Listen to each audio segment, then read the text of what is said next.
जैसन मजा नहीं मिली रे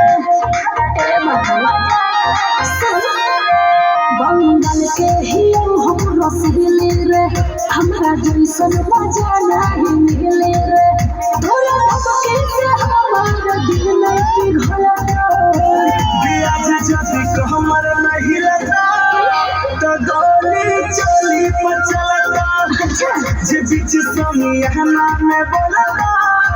तो गोली चली पचलता नाचिए चला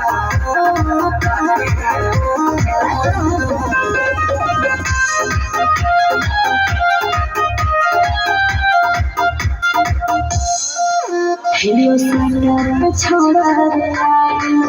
काहे होखे रे ते धराए जदी होखे तू बम के गोला तो हम खुद रे मिसाए मौज करें हियो खाती मगहिया मरद गे हक भर जिला हमर नवादा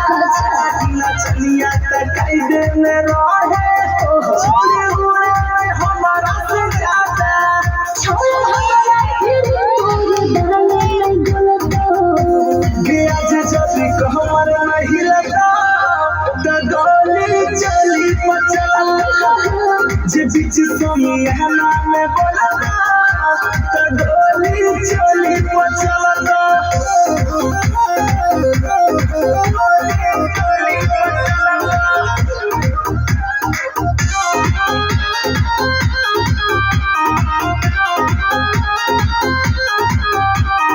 शासन पुलिस चाहे नेता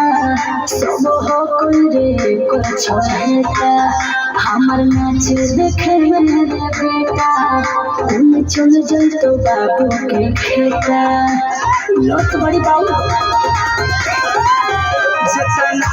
भी उतना देबो अच्छा आज पैसा नहीं डॉलर उड़ाइबो सच एक जइतो बाबू के धनवा बाकी रात भर तोरा नचाइबो साला पूरा कुछ नहीं मिलता गे आज जदी हमर नहीं लगा तो गोली चली पचलता जे बीच समियाना में बोलता तो गोली चली पचलता